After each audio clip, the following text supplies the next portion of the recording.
pastor e nada faltará. As águas calmas me levarás, trazendo paz ao meu viver. E pela mão vais me guiar, quando no vale eu passar, e eu não temerei,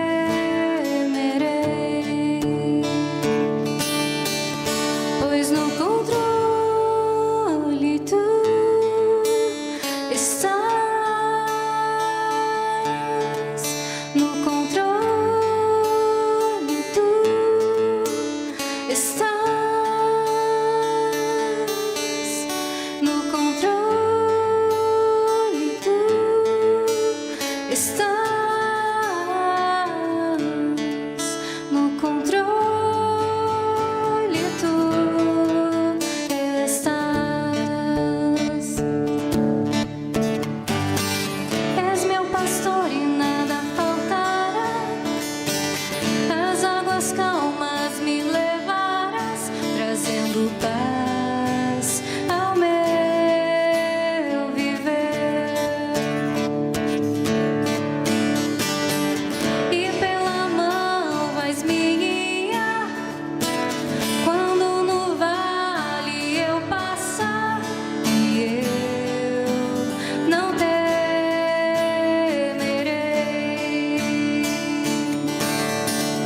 pois no controle tu estás, no controle tu estás, no controle tu estás, no controle tu estás.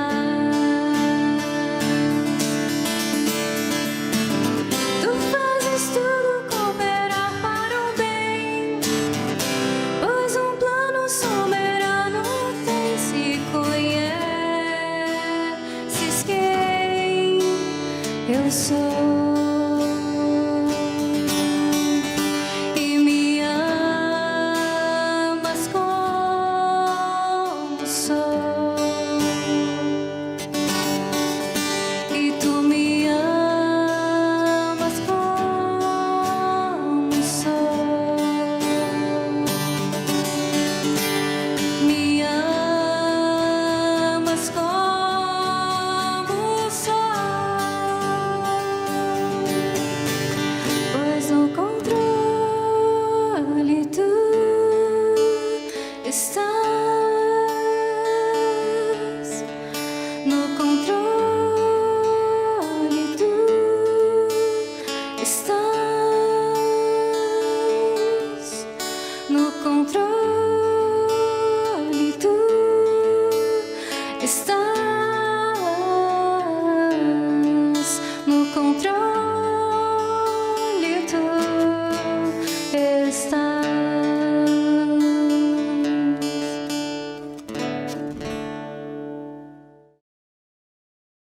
Um bom dia a cada um e a cada uma que nos acompanha nesta manhã, neste momento de culto.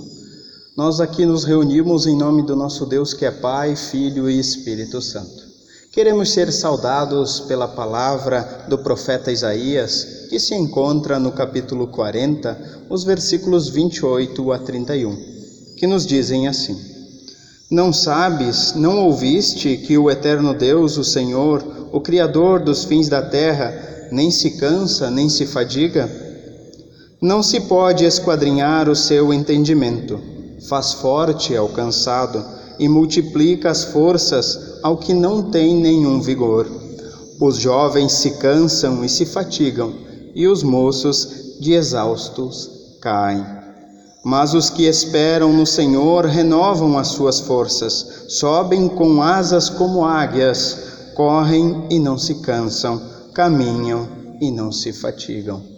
nesta certeza de que nós somos levados, conduzidos por Deus, que as nossas forças são restabelecidas por Ele, podemos seguir caminhando em sua direção, fazer as coisas que são necessárias no nosso dia a dia, fazer aquilo que faz parte do nosso trabalho, das nossas obrigações e também, neste momento, estarmos em comunhão, em união com Ele. A palavra do profeta Isaías nos chama a atenção porque é quando nós menos temos forças, é que nos devemos voltar a Deus, nos colocarmos diante dEle e pedirmos que Ele restabeleça as nossas forças, que Ele restabeleça as nossas energias. Assim, possamos nós, seguros e certos de que Deus renova, nos dá força e, como águias, nós possamos também voar e sermos fortalecidos. Assim como estamos, peço a você que baixe sua cabeça, silencie seu coração e oremos. Querido e bondoso Deus, te agradecemos pelo dia de hoje, pela noite de descanso, pelo teu cuidado no decorrer desta semana que passou, também porque tu olhas e guias a cada um e a cada uma de nós. Na certeza de que somos fortalecidos por ti e as nossas forças são, Senhor, colocadas em prol, em auxílio ao nosso próximo, em louvor e agradecimento a ti, é que nós nos pedimos e intercedemos para que estejas nos auxiliando. Nesta manhã, possamos ser conduzidos pela Tua Palavra, possamos, Senhor, estar repletos, preenchidos do Teu amor e da Tua misericórdia. Assim oramos, em nome do Teu Filho, Jesus Cristo. Amém. Eu só confio no Senhor, que não vai falhar. Eu só confio no Senhor, sigo a cantar. Se o céu chegar a escurecer e o sol toldar, eu só confio no Senhor, que não vai falhar. Posso confiar, posso confiar. Posso confiar que o lar no céu Cristo vai me dar. Se o céu chegar a escurecer e o sol toldar,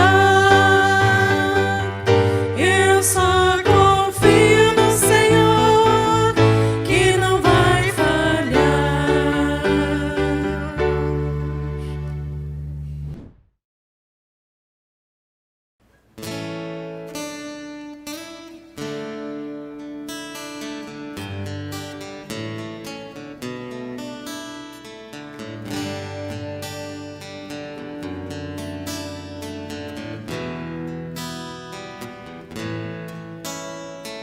Deus é fiel,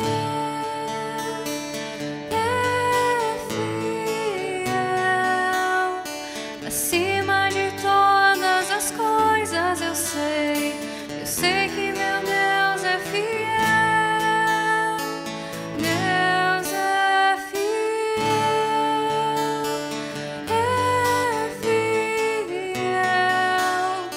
acima de todas as coisas eu sei que meu Deus é fiel. Em meio aos muitos problemas, em meio às lutas sem fim, por entre muitos dilemas que se apresentam pra mim, às vezes eu posso passar uma noite inteira a chorar, mas sei que meu Deus logo pela manhã fará novamente o sol brilhar e encherá de alegria os meus lábios e o meu coração de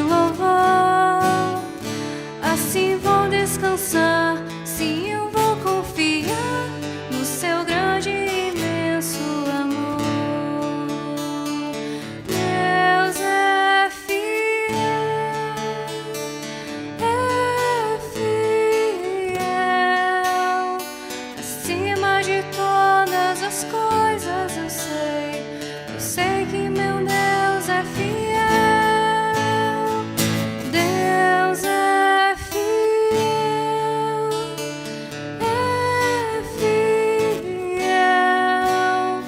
acima de todas as coisas eu sei que meu Deus é fiel.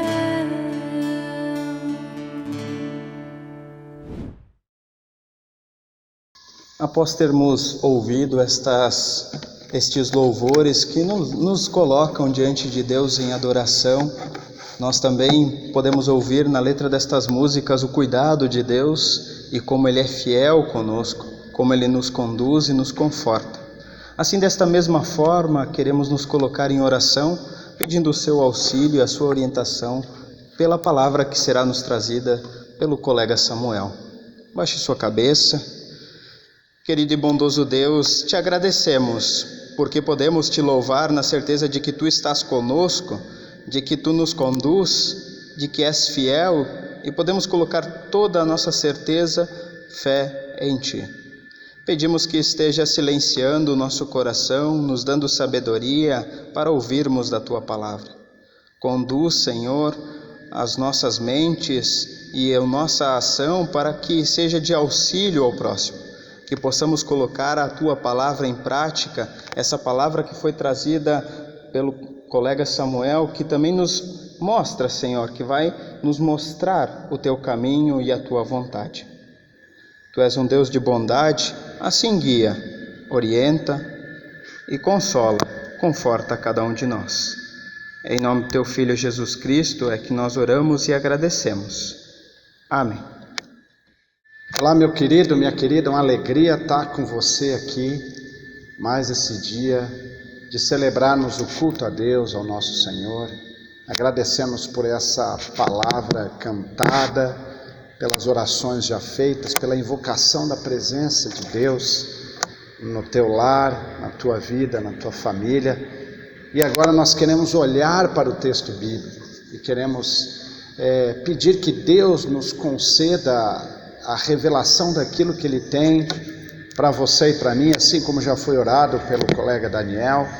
E eu queria então com você refletir sobre esse tema que nós estamos já trabalhando ao longo dessa semana, que tem a relação com a pandemia e as pressões que nós temos sofrido. E afinal de contas, estamos sendo pressionados de todos os lados, nós estamos sendo pressionados no nosso trabalho, pelo nosso chefe, pelo nosso supervisor, para que a gente produza mais, produza melhor, diante da iminência das vendas, ou que não se realizam, ou da matéria-prima que nós não temos. Estamos diante da pressão das nossas casas, das nossas relações. Hoje estamos passando mais tempo com o nosso cônjuge, com os nossos filhos, a escola que não volta, as crianças que estão mais presentes nos lares, as tarefas e a rotina da escola junto com as crianças. É a pressão que nós sofremos no campo, pelos insumos que estão crescendo, a dificuldade dos financiamentos, os financiamentos que não conseguimos quitar, a chuva que não vem, a colheita que nós não sabemos se vamos ter. Olhamos para essa realidade do nosso país, essa pandemia que se arrasta, essas circunstâncias de doença, de pessoas estando expostas à exaustão, a vacina que está aí, mas ao mesmo tempo não sabemos quando vem, a dificuldade de podermos retomar a nossa vida, aquilo que fazemos, gostamos, desejamos ao normal. Tudo isso tem nos pressionado e parece que o mundo está posto sobre a nossa cabeça. Por isso a pergunta é: como sobreviver a tanta pressão? Como olharmos para essa realidade e buscarmos ter paz no momento onde parece que estamos sendo sufocados por toda a realidade que está à nossa volta.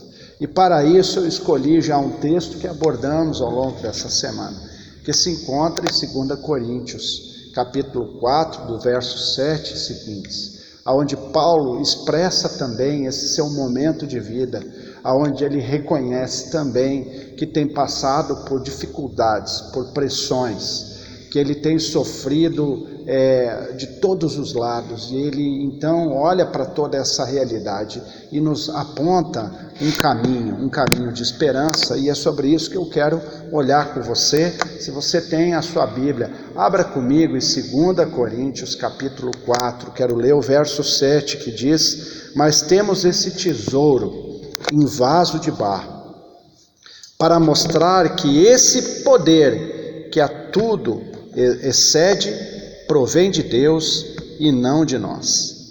Veja que interessante, meus queridos, aqui Paulo ele vai usar uma ilustração através de um objeto muito comum naquela época. Também é hoje um objeto comum a nós, mas não tem tanta importância quanto tinha antigamente, que era o vaso de barro. Nós pensamos no vaso de barro só como um adereço para enfeite. Nós usamos o vaso de barro para plantar flores, plantarmos plantas. Mas antigamente o vaso de barro era utilizado para praticamente tudo. Eles guardavam a água, eles guardavam os cereais, eles guardavam a sua comida, ele servia também para transportar combustível, né, que eles usavam para as lamparinas, o azeite. Enfim, era algo muito útil e importante naquela época. Mas ao mesmo tempo que ele era útil e ele era importante, por ser de cerâmica, ele era extremamente frágil. Diferente das vasilhas de metal, que poderiam ser consertadas, diferente dos recipientes de vidro, que poderiam ser derretidos e refeitos, o vaso de barro, quando ele quebra, ele perde a sua utilidade. Você não remonta, você não emenda o vaso de barro já uma vez seco. Mas ele é extremamente útil e extremamente frágil. E é isso que Paulo fala da nossa vida. Ele fala: a nossa vida é como um vaso de barro. Nós somos, o nosso corpo, a nossa vida, ela é finita, ela é limitada. Nós, uma vez pressionados, podemos quebrar. Então essa dimensão de que a nossa vida é limitada, é frágil, é finita, precisa estar no nosso horizonte. Nós muitas vezes vivemos como se fossem super-heróis. Nós nos sentimos muitas vezes inabalados, achamos que nada é capaz de nos derrubar ou nada é capaz de nos surpreender. E está aí a pandemia para mostrar que a nossa vida foi simplesmente virada de cabeça para baixo. Todas as nossas seguranças, todas as nossas garantias, todo o nosso futuro, tudo aquilo que sonhávamos e planejávamos, hoje é um grande ponto de interrogação. Paulo diz que a nossa vida é frágil, assim como um vaso de barro. Mas ao mesmo tempo que a nossa vida é frágil como um vaso de barro, está contido dentro desse vaso um tesouro preciosíssimo. Esse tesouro a que Paulo fala, ele está descrito nos versos anteriores desse capítulo, aonde ele relaciona esse tesouro em vaso de barro ao evangelho que nós carregamos. Isso mesmo, a palavra de Deus, inclusive o apóstolo Paulo diz em outro texto, que nós somos morada do Espírito Santo, nós somos casa de Deus. O Espírito habita em nós, e porque o Espírito de Deus habita em nós, nós carregamos em nós algo preciosíssimo. O Evangelho da graça, o Evangelho da esperança, o Evangelho do amor, que nos convida sempre de novo a confiarmos, a depositarmos a nossa esperança nesse Evangelho. E não na nossa fragilidade, não na nossa vulnerabilidade, não na nossa decadência, não na nossa limitação, não na nossa fraqueza, embora muitas vezes achamos que somos fortes. E é isso mesmo que o apóstolo Paulo fala no outro texto dele. Quando nós pensamos então que somos fracos, aí sim nós estamos sendo fortes, mas nós vamos falar mais isso para frente. E o apóstolo Paulo diz que essa realidade dessa nossa fragilidade, ela é expressa de algumas formas. Ele dá alguns exemplos que eu gostaria de brevemente ver com você. No verso 8 até o verso 9 do texto diz o seguinte: de todos os lados nós somos pressionados, mas não desanimados. Nós ficamos perplexos, mas não desesperados. Nós somos perseguidos, mas nós não somos abandonados. Nós somos abatidos, mas nós não somos destruídos. E eu gostaria de olhar para isso que o apóstolo Paulo aqui ele sugere. O que as diferentes pressões do mundo, o que as diferentes pressões da vida nos oferecem. O primeiro, ele diz que nós somos pressionados, nós somos atribulados, nós somos aflitos, nós passamos por adversidades, nós passamos por sofrimento. Assim como a uva que é esmagada para que o seu suco seja extraído, assim também muitas vezes a vida nos oferece uma série de circunstâncias aonde nós nos sentimos que estamos sendo esmagados, pressionados. A segunda coisa que ele fala aqui, o segundo impacto na nossa vida das pressões externas, é que nós ficamos perplexos. E se nós olhamos para a realidade desses nossos dias, quando após vir a pandemia, e nós pensamos, o que mais poderia haver? E aí vem uma chuva de gafanhoto, nós ficamos perplexos. Aí daqui a pouco veio furacão, ciclone, chuva de granizo, nós ficamos perplexos. Aí nós perguntamos, o que mais pode acontecer? Aí nós somos assolados por essa seca e nós ficamos perplexos, porque nós percebemos de que parece que nada é tão ruim que não possa piorar. Parece que esse ano e essa realidade, ela tem trazido sobre nós, tem testado sobre nós, tem forjado em nós essa série de perguntas. Perplexidade significa ficar admirado, significa ficar surpreso, atônito com a realidade que vai nos cercando. E essa realidade, muitas vezes, ela vai trazendo em nós um coração inquieto, preocupado. Enquanto que nós vemos o sofrimento do povo, enquanto que nós vemos pessoas morrendo nos hospitais, nós vemos ao mesmo tempo a perplexidade de governantes, de autoridades desviando dinheiro para o seu uso pessoal, para os seus caprichos, fazendo falcatruas em vez de resolver o sofrimento do povo. Enquanto nós vemos pessoas que não realizam testes para saber se estão doentes ou não, ao mesmo tempo nós ficamos perplexos porque vemos dezenas e centenas de testes estragando pela data de validade. Nós ficamos perplexos porque nós uma hora temos chuva demais, outra hora temos chuva de menos. Nós ficamos perplexos porque nós reclamávamos que não tínhamos tempo para a nossa família, para as pessoas que amamos, e agora estamos perplexos porque parece que estamos tempo demais, nós ficamos perplexos. E nós ficamos surpresos com as notícias ruins que nós somos cercados, com as dificuldades, como quem nem saiu de uma situação difícil e já entrou noutra. Nós ficamos perplexos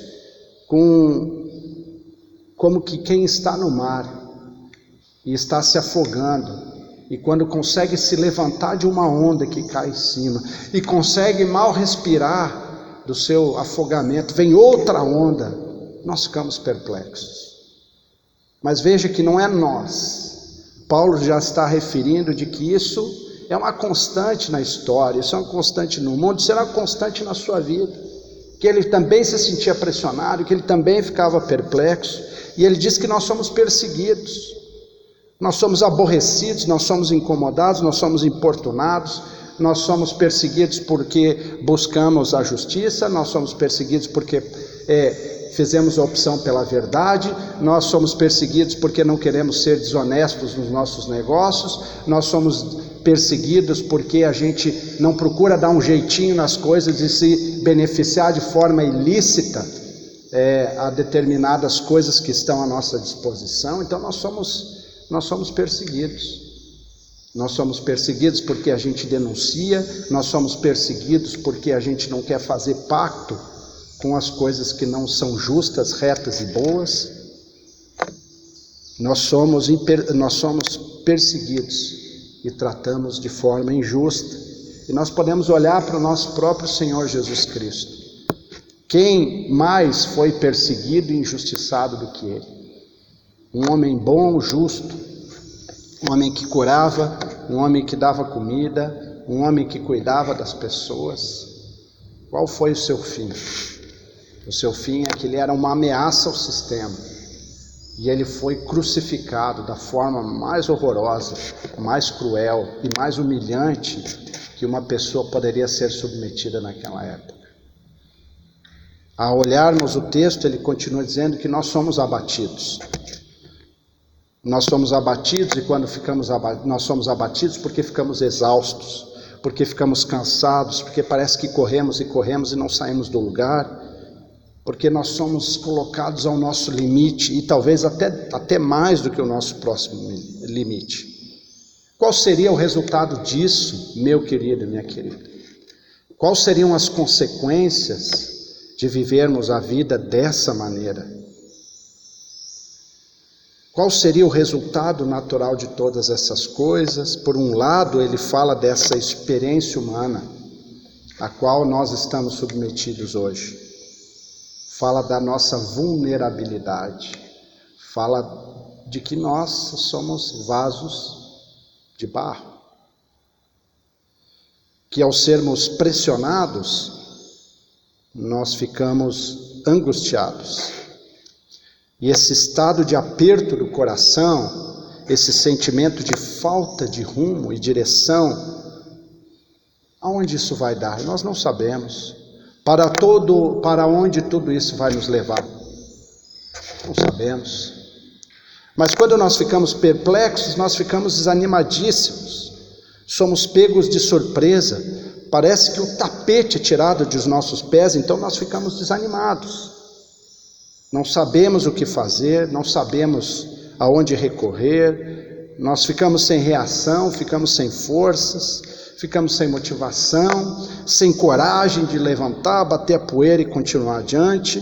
Quando nós somos perseguidos, nós ficamos então desamparados, porque nós temos essa sensação de que parece que ninguém nos entende, parece que estamos sozinhos, parece que ninguém está do nosso lado, nós nos sentimos impotentes, incapazes, abandonados. Nós nos sentimos sós. Quando nós somos abatidos, nós ficamos então destruídos, ficamos exaustos, ficamos fragilidades, ficamos doentes fisicamente, doentes emocionalmente, doentes espiritualmente, ficamos sem força, ficamos sem vontade de continuar, nós nos sentimos arruinados, nós nos sentimos derrotados. Mas não é isso que acontece. O que Paulo vai nos dizer é exatamente no caminho contrário. Vejam, ele diz que, ao contrário disso, quando nós somos pressionados, nós não ficamos desanimados. Quando nós ficamos perplexos, nós não ficamos desesperados. Quando nós somos perseguidos, nós não nos sentimos e não somos abandonados. Quando nós estamos abatidos, nós não somos então destruídos. E por que isso acontece? De que forma isso acontece? É aí que a nossa fé é realmente provada. É aí que o nosso Deus se agiganta.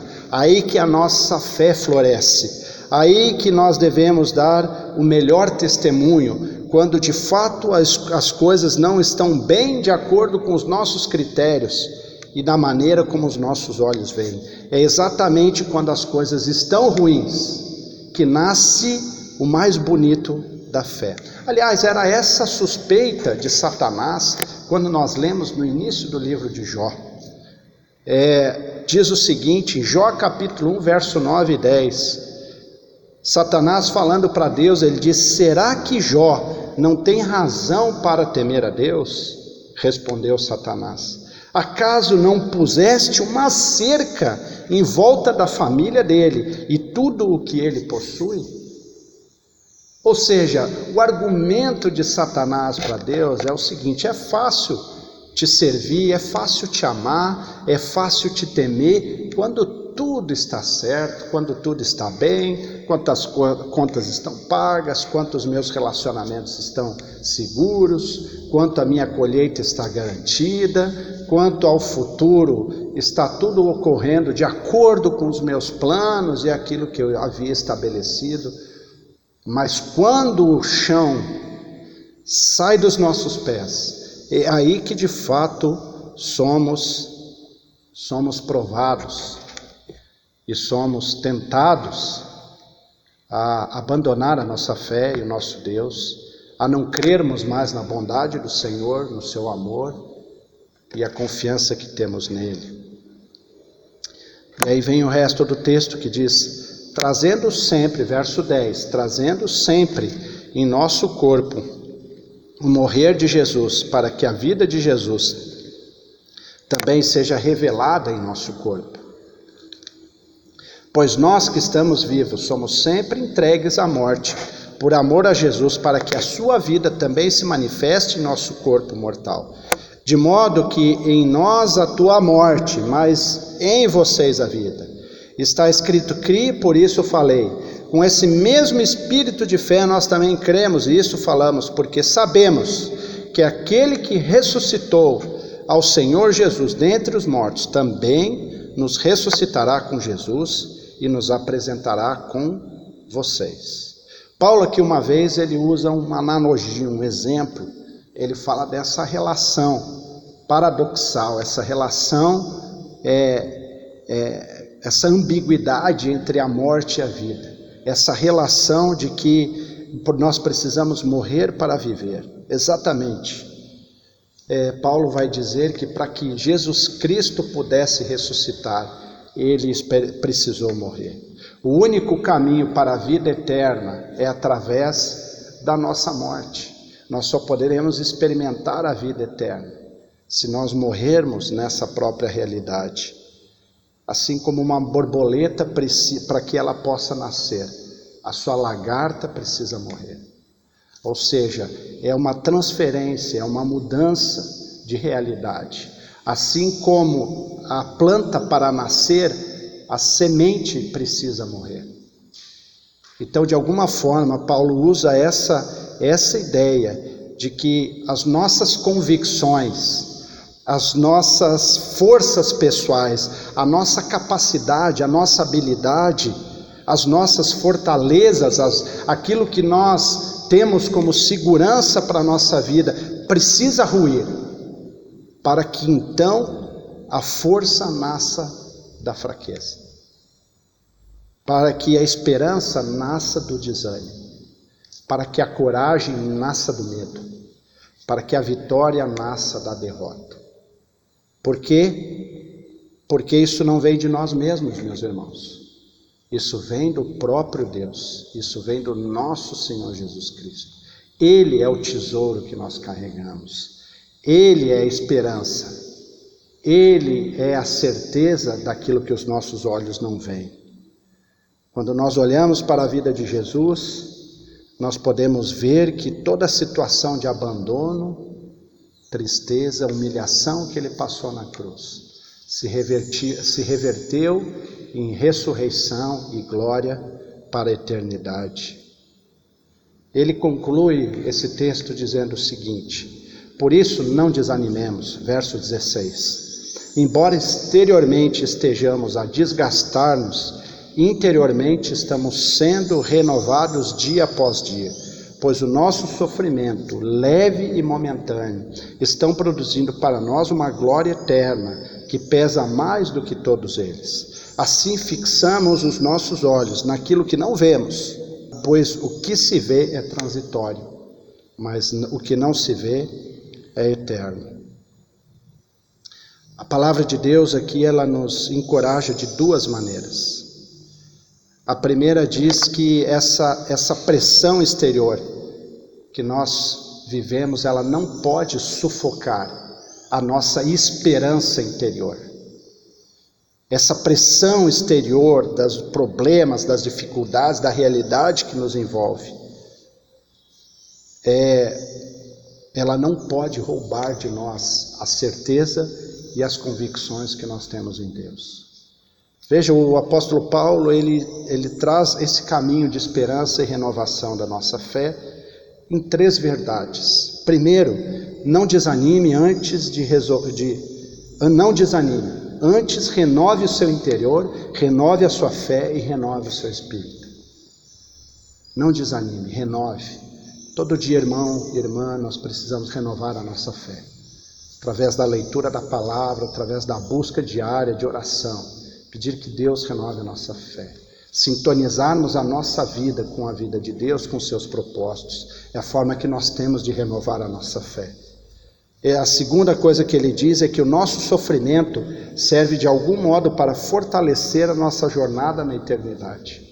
De alguma forma, aquilo que estamos vivendo aqui, ele vai forjar, vai lapidar, vai nos moldar, vai fazer com que a gente passe dessa fé infantil de achar que Deus vai nos dar por aquilo que nós merecemos, e passarmos por uma fé madura, capaz de olhar para os sofrimentos e dificuldades momentâneas e perceber que toda a realidade da nossa vida não está aqui e agora, mas ela é uma pequena fatia de algo muito menor do que está por vir, que aquilo que Deus tem preparado para nós é imensamente maior. E esse é o ponto 3. Foquem naquilo que não se vê, os valores eternos, assim como diz o autor de Hebreus, que nós devemos permanecer com os nossos olhos fixos em Jesus Cristo, porque Ele é o autor e consumador da nossa fé. Como numa corrida que nós estamos fadigados, cansados, cheios de obstáculos, nós olhamos para frente e vemos que no final, na linha de chegada, está o nosso próprio Cristo de braços abertos para nos receber e dizer: parabéns, você venceu, parabéns, você suportou, parabéns, você conquistou. Portanto, mantemos os nossos olhos fixos na eternidade, naquilo que é eterno, naquilo que não é transitório, naquilo que não é passageiro. Queridos, concluindo, que Deus nos ajude a enxergarmos toda essa realidade de angústia e incerteza com os olhos da fé. Que a gente entenda que a fé também é um exercício, sim, de dependência, confiança e devoção. Que a gente busque desenvolver a nossa fé diariamente. Entender que a fé é uma caminhada com os propósitos de Deus. E que nessa jornada nós vamos confiando. Assim como um filho experimenta o cuidado do pai que se atira nos seus braços e numa distância cada vez mais longa. Assim nós podemos experimentar essa realidade com Deus, de sermos aperfeiçoados da nossa fé. E lembrando sempre que a força não vem de nós. O tesouro não somos nós. Nós somos apenas o vaso. Vaso de barro, frágil. Nós não somos obrigados a carregar esse tesouro do Evangelho. E jamais será um peso. Ao contrário, é um privilégio. Nós não merecemos, mas Deus nos dá gratuitamente no seu amado. Somos frágeis potes de barro, carregando o precioso tesouro da graça, da fé e da esperança em Cristo Jesus, nosso Senhor e Salvador. Amém. Vamos orar, irmão, irmã, agradecemos a Deus por essa palavra.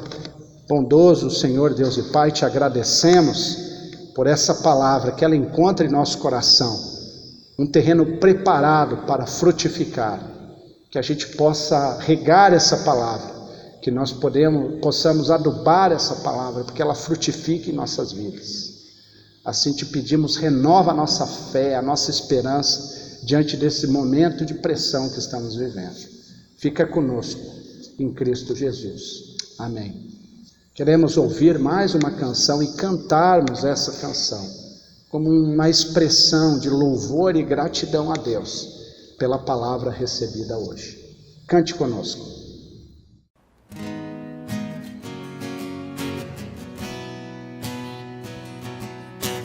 Tudo, ó Cristo, a ti entrego, tudo sim por ti darei, resoluto, mas submisso, sempre, sempre seguirei.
Queremos ter ainda um momento de avisos.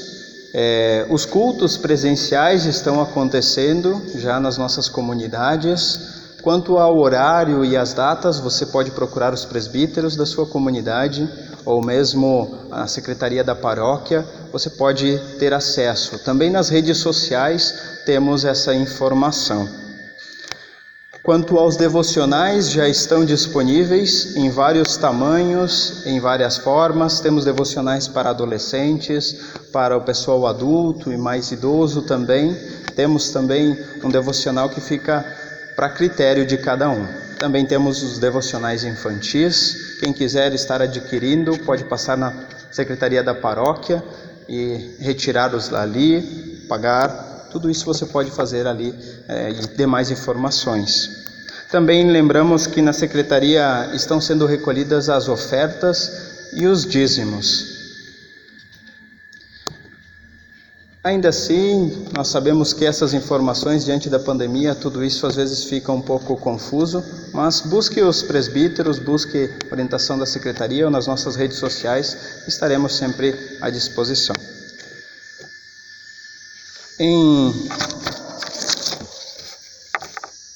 Em comunidade, sempre temos como fator principal as pessoas, levadas a Deus em oração.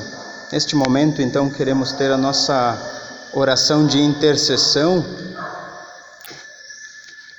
por cada uma das pessoas que está em nossa comunidade, também por aquelas dificuldades e problemas que estamos passando, pandemia. Assim sendo, baixe sua cabeça, silenciemos, oramos. Deus de bondade e de misericórdia, queremos nos colocar diante de Ti agradecidos pelo Teu cuidado e também, Senhor, intercedendo por cada uma das famílias que passa por momentos de luto, por momentos de dificuldades em seus relacionamentos, dificuldades com os seus cônjuges. Tu és um Deus de bondade, orienta, Senhor, a cada uma dessas famílias, coloca a Tua mão sobre cada uma delas.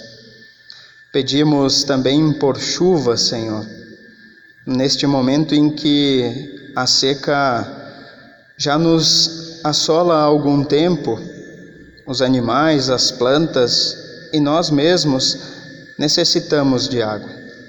Derrama, Senhor, água em nossa terra para que possam ser preenchidos os rios, poços e darmos continuidade à nossa vida.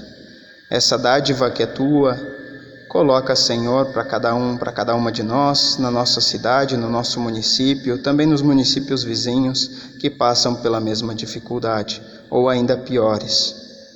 Também, ó Deus, colocamos as pessoas que estão se recuperando como agradecimento a Ti pelo Teu cuidado, pelo Teu conforto. E assim sendo, tudo aquilo que não conseguimos expressar, Senhor, em palavras, colocamos na oração que o Teu Filho nos ensinou dizendo: Pai nosso que estais no céu, santificado seja o Teu nome. Venha o Teu reino, seja feita a Tua vontade, assim na terra como no céu. E o pão nosso de cada dia nos dai hoje, e perdoa as nossas dívidas, assim como nós também perdoamos aos nossos devedores. E não nos deixes cair em tentação, mas livra-nos do mal, pois Teu é o reino, o poder e a glória para sempre. Amém.